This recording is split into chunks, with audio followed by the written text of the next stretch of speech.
নমস্কাৰ বন্ধুসকল, আজিৰ দিনটোতে অসম চৰকাৰ ফালৰ পৰা কেইবাটাও আঁচনিৰ ওপৰত বৰ্তমান গুৰুত্বপূৰ্ণ খবৰ আহি পৰিছে। তো তাৰে ভিতৰত প্ৰথমটো খবৰ হৈছে অৰুণোদয় আঁচনিৰ ওপৰত, যোনটো নেকি বৰ্তমান আপডেট আহিছে।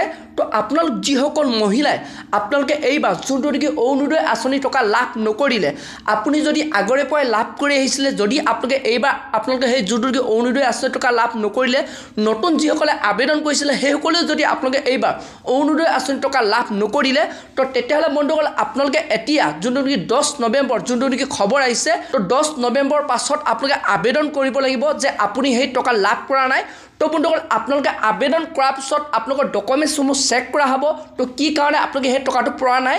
তো বন্ধুসকল তাৰ পাছতে আপোনালোকে সেই টকাটো লাভ কৰিব পাৰিব, অৰ্থাৎ অৰুণোদয় আঁচনি 1250 টকা আপোনালোকক দিয়া হ'ব। তো এতিয়া বন্ধুসকল আপোনালোকক মই নেক্সটটো খবৰ জনাই আছোঁ, যোনটো নেকি বৰ্তমান PMSGY অৰ্থাৎ আপোনালোকৰ চৰকাৰী ফি ঘৰৰ ওপৰত যোনটো নেকি বৰ্তমান আপডেট আহিছে। তো আপোনাৰ ঘৰটো যদি এইবাৰ জিঅ'টেক কৰা হৈছিলে, তো বন্ধুসকল আপোনালোকে এতিয়া অতি সোনকালে আপোনালোকে চৰকাৰী ঘৰটো লাভ কৰিব। তো কিন্তু বন্ধুসকল আপোনালোকে এতিয়া EKYC কৰিব লাগিব, অৰ্থাৎ আপোনালোকে অনলাইনৰ দোকানত গৈ আপুনি EKYC কৰিব লাগিব, নতুবা আপোনালোকৰ যোনটো নেকি আপোনালোকৰ গাঁও যোনটো পঞ্চায়ত, তো তাত গৈ আপোনালোকে EKYC কৰিব পাৰিব। তো বন্ধুসকল আপোনালোকে EKYC কৰিবৰ কাৰণে আপোনালোকৰ যিখিনি নেকি লাগতিয়াল ডকুমেণ্টছখিনি লৈ যাব। তো বন্ধুসকল যোনটো নেকি বৰ্তমান মুখ্যমন্ত্ৰী ডাঙৰীয়াই ঘোষণা কৰিছিলে, আপোনালোকে জানেই যে আপোনালোকৰ লগত এখন ৰেচন কাৰ্ড থাকিবই লাগিব। তো বন্ধুসকল আপোনালোকে ৰেচন কাৰ্ডখন লৈ যাব, তাৰপৰা আপোনালোকৰ যিখিনি আধাৰ কাৰ্ড, পান কাৰ্ড, আপোনালোকৰ যোনটো ৰেজিষ্টাৰ মোবাইল নাম্বাৰ, লগতে আপোনালোকৰ পাছপোৰ্ট চাইজৰ এটা ফটো। তো বন্ধুসকল আপোনালোকে তাৰপৰা আপোনালোকে গৈ পিনে আপোনাক EKYC কৰিব লাগিব, যোনটো নেকি বৰ্তমান আপডেট আহিছে। যদি আপোনালোকে EKYC নকৰে, তো তেতিয়াহ'লে কিন্তু আপোনালোকে এইবাৰ যোনটো নেকি আপোনাৰ চৰকাৰী ফি ঘৰ আপোনালোকে লাভ নকৰিব।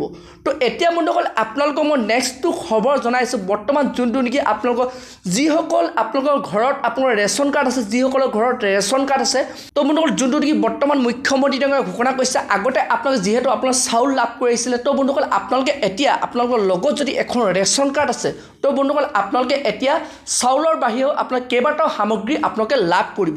তো বন্ধুসকল বৰ্তমান যোনটো নেকি খবৰ আহিছে, মুখ্যমন্ত্ৰী ডাঙৰীয়াই যোনটো নেকি ঘোষণা কৰিছে, তো বন্ধুসকল আপোনালোকে 1 নৱেম্বৰৰ পৰা অৰ্থাৎ আপোনালোকে আজিৰ পৰা আপোনালোকে ৰেচন কাৰ্ডখন থাকিলে আপোনালোকে এতিয়া যোনটো নেকি বৰ্তমান মুখ্যমন্ত্ৰী ডাঙৰীয়াই ঘোষণা কৰিছে, আপোনালোকে চাউলৰ বাহিৰেও আপোনালোকে চেনি, নিমখ, তেল এনেধৰণৰ আপোনালোকে সামগ্ৰী কিছুমান আপোনালোকে লাভ কৰিব। তো বৰ্তমান যোনটো নেকি আপডেট আহিছে, তো বন্ধুসকল এইকেইটা ওপৰতে বৰ্তমান অসম চৰকাৰৰ ফালৰ গুৰুত্বপূৰ্ণ খবৰ আহিছে।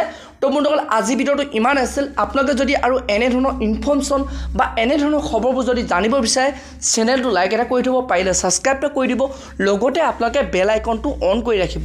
তো যেতিয়া ইয়াৰ ওপৰত নতুন নতুন ইনফৰ্মেশ্যন, নতুন নতুন খবৰবোৰ আহি থাকে, তো প্ৰথমে আপোনালোকে সেই ভিডিঅ'টো লাভ কৰিব পাৰিব।